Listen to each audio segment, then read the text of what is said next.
Hello विद्यार्थीगण, मैं इसके Kashyap unique new भारतीय पब्लिकेशन के माध्यम से आपके सामने एक बार पुनः राज्य का नीति निर्देशक तत्व के बारे में चर्चा करने के लिए उपस्थित हूं। आज इस कड़ी का वो अंतिम क्लास होगा, राज्य का नीति निर्देशक तत्व। विद्यार्थीगण, मौलिक अधिकार और राज्य का नीति निर्देशक तत्व को थोड़ा विस्तार से इसलिए बताया गया, तो यूट्यूब के हिसाब से छोटा होना चाहिए था, क्योंकि इस दोनों से निरंतर विभिन्न प्रकार से क्वेश्चन पूछा करता है। ट्रेडिशनल क्वेश्चन के अलावा विषयगत क्षेत्र के गहराई से उसके छिपे हुए हिडन क्वेश्चन को बारंबार पूछा करता है, कई बार दोनों को मिलाकर पूछता है, इसलिए दोनों को विस्तार से बतलाया गया। आगे जो टॉपिक पढ़ाया जाएगा अगला दिन भारत और संघ राज्य क्षेत्र, वो 1 घंटे में ही आपका समाप्त हो जाएगा। उसी प्रकार नागरिकता पढ़ाएंगे तो सब छोटे छोटे टॉपिक रहेगा, उसको 1 घंटे में ही समाप्त किया जाएगा और पूरे बेहतर तरीके से बतलाया जाएगा। तो आज आपका राज्य का नीति निर्देशक तत्व का अंतिम घंटी है। राज्य का नीति निर्देशक तत्व में पिछले क्लास में आपको अनुच्छेद 43 तक पढ़ा चुके थे। आज अनुच्छेद 44 से देखना है। तो अनुच्छेद 44 कहता है कि राज्य समान नागरिक संहिता को लागू करे।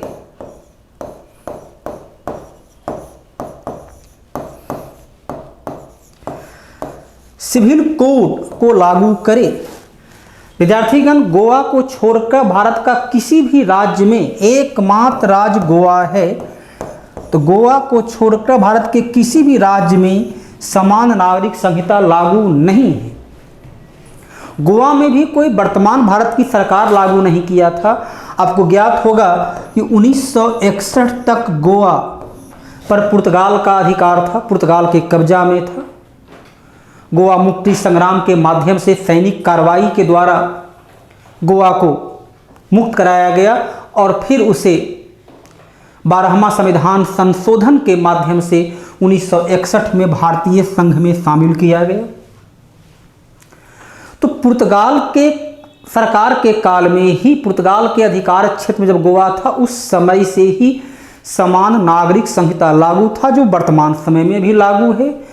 समान नागरिक संहिता कहता है कि जहां धर्म के आधार पर कानून नहीं हो, सबके लिए एक समान कानून हो। अनुच्छेद 14 कहता है विधि के समक्ष समानता का अधिकार, लेकिन हिंदू कोड बिल बनाया गया 1956 में, हिंदू उत्तराधिकार अधिनियम 2006 में बनाया।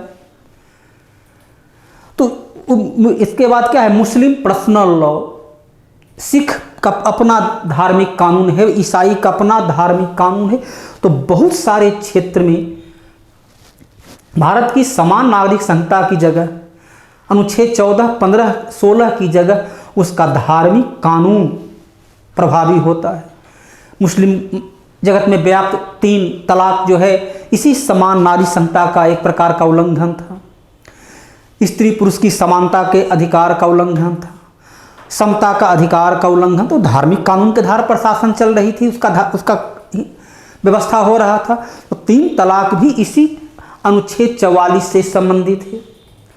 हिंदू धर्म में विवाह बंधन में बन जाने के बाद उसका संबंध विच्छेद का कोई माध्यम नहीं था, तो उसके लिए बनाया गया हिंदू कोड बिल। जहां अधिपति पत्नी के संबंध बेहतर नहीं हैं, तो वह दोनों कोर्ट के माध्यम से संबंध विच्छेद कर सकते हैं, ताकि स्त्री पुरुष की समानता का अधिकार रहे।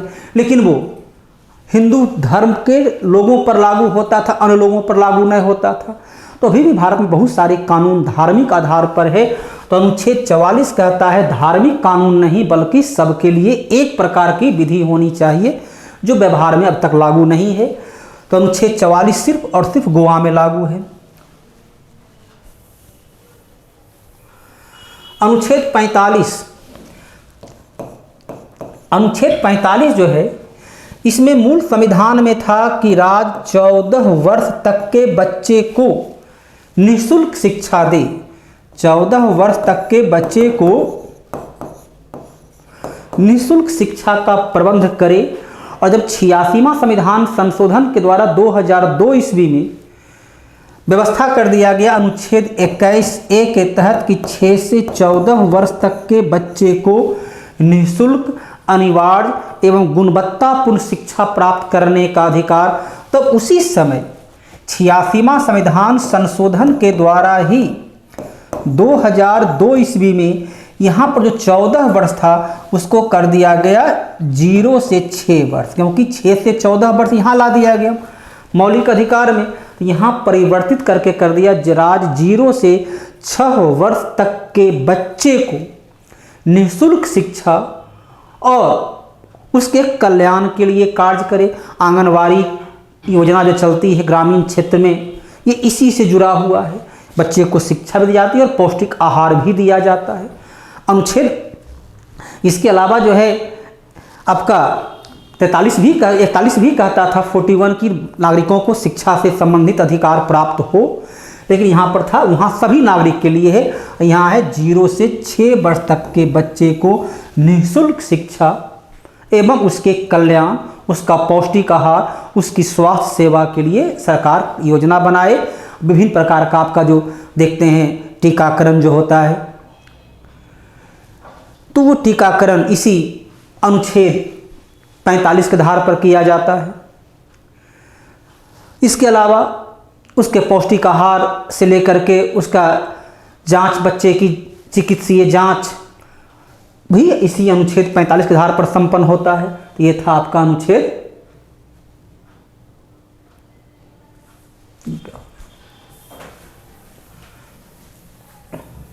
अब देखिए अनुच्छेद 46। अनुच्छेद 46 कहता है कि राज्य समाज का पिछड़ा वर्ग कोई जाति के आधार पर नहीं है, समाज का पिछड़ा वर्ग कैसा पिछड़ा, उसकी शैक्षणिक पिछड़ापन हो, आर्थिक पिछड़ापन हो, सामाजिक पिछड़ापन हो, तो सभी प्रकार का पिछड़ापन को दूर करने का प्रबंध करे, ताकि वो पूरी स्वस्थ शरीर और स्वस्थ मस्तिष्क के साथ राष्ट्र के निर्माण में, राष्ट्र के विकास में, राष्ट्र को समृद्धशाली बनाने में अपना योगदान दे सके। तो समाज का यदि कोई वर्ग पिछड़ा है, कोई जाति पिछड़ा है, कोई समुदाय पिछड़ा है, तो राष्ट्र पर वह बोझ बन जाता है, राष्ट्र के विकास को प्रभावित होने लगता है, तो राष्ट्र के विकास में वह योगदान नहीं दे पाता है। और इसी पिछड़ापन के कारण कहीं जातीय तनाव, कहीं धार्मिक तनाव, हिंसा प्रतिहिंसा का जो दौर चलता है, यदि सभी लोग साक्षर हो जाएं, सभी लोग मानसिक और बौद्धिक रूप से सशक्त हों, सभी लोग राष्ट्र के निर्माण में अपना योगदान दें, तो आपका विभिन्न प्रकार की जो सामाजिक समस्याएं हैं वह स्वतः अपने आप समाप्त हो जाता है। अनुच्छेद ये समाज का कहता है पिछड़ा वर्ग कि सामाजिक, आर्थिक, धार्मिक, राजनीतिक हर प्रकार के पिछड़ापन को दूर किया जाए। अनुच्छेद 47 कहता है कि राज्य सभी नागरिकों को पोषाहार, पौष्टिक आहार, स्वास्थ्य सेवा उपलब्ध कराए, सभी प्रकार का। इसलिए देखते हैं हर जगह, चाहे एम्स से लेकर के जिला में अस्पताल होता है, रेफरल अस्पताल से लेकर के प्राइमरी अस्पताल से लेकर पटना का PMCH हो, NMCH हो, ये तमाम सुविधा का जो निर्माण किया गया, जो सुविधा का आपका बेहतर से बेहतर सुविधा को उपलब्ध कराने का प्रबंध किया जाता है। इस कोरोना काल में सरकार के द्वारा जो सुविधा दिया गया, इसी अनुच्छेद 47 के आधार पर, क्योंकि सरकार के द्वारा जो तमाम सुविधा जो दिया गया वो लोक कल्याणकारी राज्य की अवधारणा को बतलाता है। BPL गरीब लोगों को जो निःशुल्क चावल, दाल, गेहूं की सुविधा दिया गया, क्योंकि उनका रोजगार छीन गया था, तो भोजन पानी करने में कठिनाई नहीं हो, उसी लोक कल्याण से जुड़ा हुआ था। यहाँ कहता है राज्य सभी नागरिकों को पौष्टिक आहार, उसे कोई ऐसा समस्या न हो कि भूख के कारण वह विभिन्न प्रकार की समस्या से ग्रसित हो जाए। तो पौष्टिक आहार माने पोषाहार का है, उसमें भोजन का प्रबंध है। तो खाद्य सुरक्षा अधिनियम, जिसमें 3 किलो चावल, 2 किलो गेहूं दिया जाता है 3 रुपये किलो, 2 रुपये किलो के दर से। अंत्योदय, दीनदयाल उपाध्याय अंत्योदय योजना, जिसमें 35 किलो अनाज रियायती दर पर दी जाती है। ये तमाम प्रबंध इसी अनुच्छेद 47 के आधार पर किया जाता है। और अभी कोरोना काल में जो गरीबों को निःशुल्क चावल, दाल, गेहूं दिया गया, इसी अनुच्छेद 47 के आधार पर दिया गया। इसी में कहता है स्वास्थ्य सेवा, जो तो उसके लिए चिकित्सीय सुविधा का प्रबंध करें। तो कोरोना काल से लेकर पहले भी विभिन्न प्रकार का जो चिकित्सीय सुविधा है इसके माध्यम से उपलब्ध कराया जाता है। महात्मा गांधी का जो था कि हमारी जीवन शैली में अच्छा पोषक आहार मिले, स्वास्थ्य सेवा बेहतर हो, और जो हमारे स्वास्थ्य पर प्रतिकूल प्रभाव डालता है, मद्यपान, शराब, गांजा, अफीम, तो राज्य उसे प्रतिबंधित करने का प्रबंध करे। बिहार में जो नशाबंदी किया गया, मद्य निषेध लागू किया गया, इसी अनुच्छेद 47 के आधार पर ही मद्य निषेध को लागू किया गया है। कई बार ऐसा प्रश्न पूछ देता है। तो अनुच्छेद 47 जो है हो गया। अनुच्छेद 48 कहता है राज्य कृषि का विकास करे। एग्रीकल्चर के क्षेत्र में राज्य ऐसा नीति का निर्माण करे, ऐसी अनुसंधान करे, शोध करे जिससे कृषक वर्ग के जीवन में उन्नति हो, कृषक वर्ग आर्थिक तौर पर समृद्ध हो। और उसके लिए चाहे फूड प्रसंस्करण की व्यवस्था हो, या सिंचाई की सुविधा हो, या जो फसल उत्पादन होता है उसकी भंडारण करने की सुविधा हो, उसको न्यूनतम कीमत मिल सके। इसके लिए 1985 से ही कृषि मूल्य लागत आयोग के द्वारा प्रत्येक वर्ष रबी एवं खरीफ फसल के 24 फसलों का न्यूनतम समर्थन मूल्य घोषित किया जाता है कि किसान को इतना धन कम से कम जरूर प्राप्त हो। तो इसमें कहा गया राज्य कृषि का विकास करे। इसी में कहा गया है राज्य दूध देने वाली पशु, चाहे वो गाय हो या बकरी हो, भैंस हो या भेड़ हो, जो दूध देने वाली पशु है उसको संरक्षण दे, संवर्धन का प्रयास करे, उसके उत्तम नस्ल और ऐसा व्यवस्था करे, ऐसी तकनीकी सुविधा का इस्तेमाल करे, ऐसी चिकित्सीय सुविधा का व्यवहार करे, उसका जो फैट वगैरह या जो पौष्टिक दूध का पौष्टिकता की मात्रा अधिक से अधिक हो सके, उस उत्तम नस्ल का पशुओं का प्रबंधन करे, उसको संरक्षण दे। उसमें ऐसा नहीं है कि सिर्फ गाय की संरक्षण करना है। दूध देने वाली पशु, चाहे गाय हो, बकरी हो, भेड़ हो, कुछ भी हो, तो दूध देने वाली पशुओं को संरक्षण, संवर्धन, ये अनुच्छेद 48 में है। 48A कहता है राज्य प्राकृतिक पर्यावरण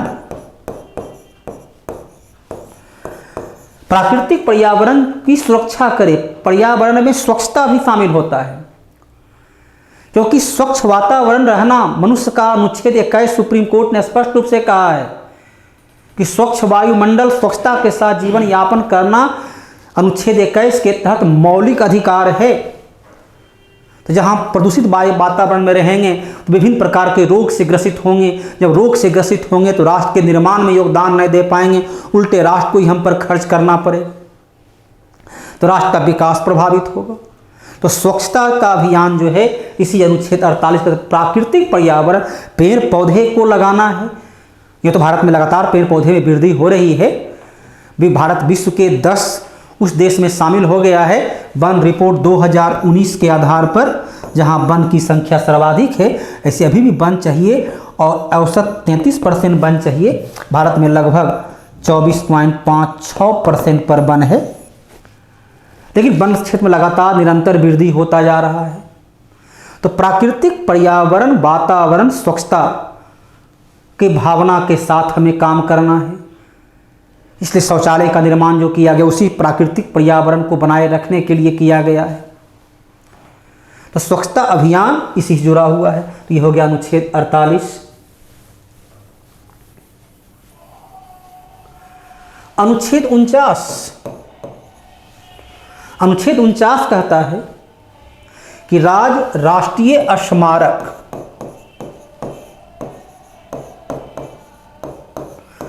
ऐतिहासिक स्थल, चाहे वो ताजमहल हो या कैलाशनाथ, एलोरा का कैलाशनाथ मंदिर हो, अजंता की गुफा हो या बाबरी या क्या कहते हैं जामा मस्जिद हो, तो जो भी हमारी ऐतिहासिक धरोहर है, जो हमें अतीत के गौरवान्वित क्षण की याद दिलाता है, क्योंकि इतिहास के बगैर आप भविष्य का निर्माण नहीं कर सकते। आप जब चलते हैं तो अगला पैर आपका भविष्य है, तो पिछला पैर भूतकाल है। तो पिछला पैर तभी उठाते जब अगला पैर आप रख देते हैं, तो भूत और भविष्य दोनों समानांतर साथ साथ चलेगा। तो जो क्योंकि जब हम शिक्षा ग्रहण करते हैं तो शिक्षा में क्या है, पहले आपके पिता जो ग्रहण किए वो आपको बतलाते हैं, माँ पिता जो बतलाते हैं 1 2 3 4 क ख ग, तो उनकी शिक्षा भूतकाल था, तो उसी भूत से आप वर्तमान की शिक्षा दी जाती है।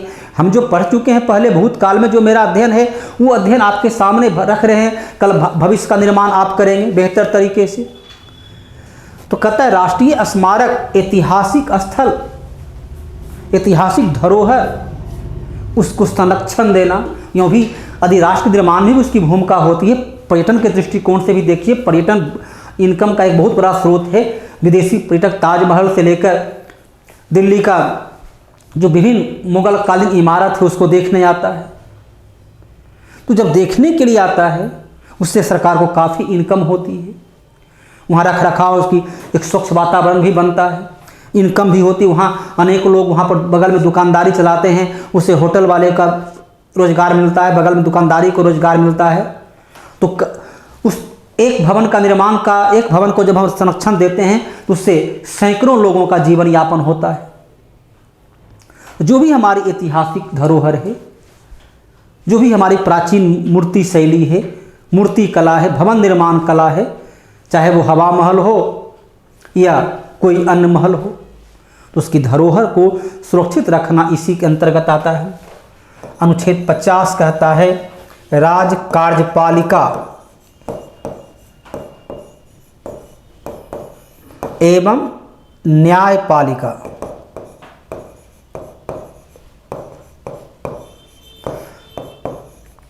कार्यपालिका एवं न्यायपालिका के बीच इस प्रकार से शक्ति का विभाजन करे कि दोनों में मैं श्रेष्ठ और मैं श्रेष्ठ की भावना नहीं होनी चाहिए।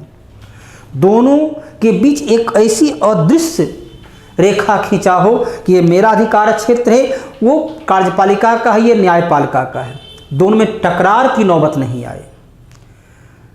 तो इस प्रकार का दोनों अपने आप, क्योंकि लोकतांत्रिक व्यवस्था में अपनी बौद्धिकता होनी चाहिए, तो दोनों लोकतंत्र का आधार स्तंभ है कार्यपालिका, न्यायपालिका, विधायिका। तो इस प्रकार का शक्ति का विभाजन करे, इस प्रकार से अपने अधिकार क्षेत्र का निर्धारण करे कि दोनों आपस में एक दूसरे के पूरक, एक दूसरे के सहयोगी के रूप में काम करे, न कि एक दूसरे की प्रतिद्वंद्विता के रूप में काम करे। इस प्रकार का सिस्टम तैयार करे। और अनुच्छेद 51, ये 50 जो है बारंबार प्रश्न पूछा जाता है। 51 कहता है राज्य अंतरराष्ट्रीय शांति व्यवस्था को बनाए रखे। वैदेशिक नीति, फॉरेन डिप्लोमेसी, चाहे वो लुक ईस्ट नीति हो, पूर्व की ओर देखो, जिसमें आसियान देशों के साथ बेहतर संबंध बनाना हो, अभी चीन के साथ टकरार चल रहा है, तो अंतर्राष्ट्रीय स्तर पर अपने पक्ष में अधिक से अधिक देशों का समर्थन प्राप्त करना हो, तो वैदेशिक नीति के द्वारा व्यापार के क्षेत्र में प्रगति करना हो, क्योंकि कोई भी देश अपने आप में तमाम संसाधनों से परिपूर्ण नहीं हो सकता है। किसी के पास टेक्नोलॉजी का अभाव है, तो किसी के पास धन का अभाव है, तो किसी के पास संसाधन का अभाव है। तो पूरे वैदेशिक क्षेत्र में इस प्रकार का संबंध बनाएं कि उसके सहयोग से हम भी आगे बढ़ें और हमारे सहयोग से वो आगे बढ़े, दोनों शांतिपूर्ण सह अस्तित्व को स्वीकार करें। तो फॉरेन डिप्लोमेसी वैदेशिक नीति के लिए इसी अनुच्छेद 51 में प्रयोग है। इसके अलावा वैदेशिक नीति के लिए कोई अन्य आर्टिकल का प्रयोग संविधान में नहीं किया गया है। तो अब यहाँ देखिए वैदेशिक नीति क्या है, पूर्णतः केंद्र सरकार का हो जाता है, उसमें राज्य की भूमिका नहीं रहती है। जो भी वैदेशिक मामला का निर्णय होता है वो केंद्र सरकार करता है। कार्यपालिका न्यायपालिका में दोनों शामिल है। बिहार में भी कार्यपालिका चल, नीतीश कुमार और उनका मंत्रिमंडल कार्यपालिका हो गया, पटना उच्च न्यायालय न्यायपालिका हो गया, केंद्र में भी कार्यपालिका और न्यायपालिका है। तो ये दोनों क्षेत्र में अधिकार क्षेत्र में आता है। इसलिए मैंने पहले बताया अनुच्छेद 36 राज्य की परिभाषा में केंद्र सरकार, राज्य सरकार, पंचायती राज तमाम शामिल होता है। तो विद्यार्थी का अनुच्छेद 36 से 51, उसके पहले अनुच्छेद 12 से 35 तक, 12 से लेकर 51 तक का एकदम खंड वाय खंड, उसमें कौन कौन सा पॉइंट रखा गया है सबको काफ़ी विस्तार से आपके सामने रखा, और इस उम्मीद के साथ रखा हूँ कि इससे जुड़ा हुआ काफ़ी विस्तार से पढ़ाया है। यूट्यूब के हिसाब से थोड़ी लंबा भी हुआ है, लेकिन काफ़ी विस्तार से पढ़ाने के दरमियान ये हर संभव प्रयास रहा कि इससे जुड़ा हुआ कोई भी एग्जाम, भविष्य में कोई भी एग्ज़ाम आप देते हैं, चाहे वो दरोगा का मेंस हो या आने वाले निकट भविष्य में बीपीएससी का एग्ज़ाम हो या एनटीपीसी जो रेलवे है उसका हो, तो उसमें किसी प्रश्न को हल करने में इतना अनुच्छेद 12 से लेकर 51 तक का और इस क्षेत्र से बारंबार प्रश्न पूछता है। यदि आप प्रीवियस ईयर का क्वेश्चन बनाते होंगे तो देखिएगा यहाँ से बारंबार क्वेश्चन पूछता है, इसलिए इसको काफ़ी विस्तार से बतलाया गया। थोड़ी सी अन्य शिक्षकों के द्वारा जो पढ़ाया जाता है उससे कुछ अलग हटकर तुलसीदास जो लिखते हैं कि रामचरितमानस में कि नाना पुराण से लेकर वेद से लेकर सब कुछ अध्ययन करने के बाद इसको तैयार किया गया। उसी प्रकार अलग अलग शिक्षकों के द्वारा उपलब्ध कराई गई पाठ्य सामग्री, गाइड में दिया गया पाठ्य सामग्री, उन तमाम का अध्ययन करके आपके सामने एक विशिष्ट तरीके से रखने का प्रयास किया। जो मूलभूत सिद्धांत है जो अनुच्छेद में हो तो ज्यों का त्यों रहेगा, उसका क्यों और कैसे से संबंधित पूरी तरह आपको स्पष्टीकरण के साथ बतलाया गया ताकि कहीं कोई कठिनाई नहीं हो। तो अनुच्छेद 36 से 51 तक जो ये आप लिख चुके हैं। तो मद्य निषेध कहाँ है, तो अनुच्छेद 47 में है।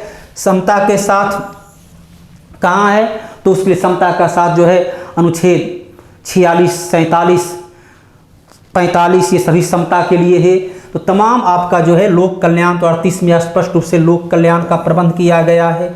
तो लोक कल्याण तो तमाम पॉइंट दर पॉइंट क्यों और कैसा है, क्यों उसको इसके अंतर्गत रखा गया, ये तमाम पहलू को अवगत करा दिया गया। आप अपना कमेंट जरूर देंगे।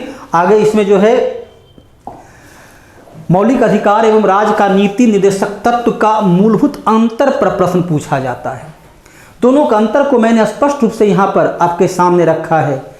मौलिक अधिकार नागरिकों के लिए है और उसका संरक्षण का काम न्यायालय करता है, इसलिए लिखा गया इसे न्यायालय के माध्यम से लागू कराया जा सकता है।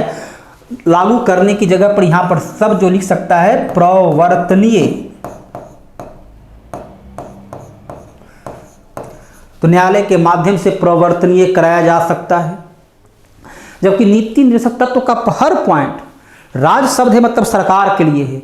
सरकार का कर्तव्य है कि लोक कल्याणकारी राज्य की स्थापना के लिए, क्योंकि संविधान कहता है भारत देश को लोक कल्याणकारी राज्य बनाना है, तो उसके लिए स्थापना के लिए राज्य अमुक अमुक सुविधा को उपलब्ध कराए जिससे नागरिकों को सामाजिक सुरक्षा तो मिले ही, उसकी मानसिक बौद्धिक क्षमता विकसित हो सके। तो इसे सरकार के लिए और बतलाए थे अनुच्छेद 37 में कि राज्य इसे लागू करना राज्य का काम है। अनुच्छेद 37 कहता है कि न्यायालय के माध्यम से इसे लागू प्रवर्तनीय नहीं कराया जा सकता है।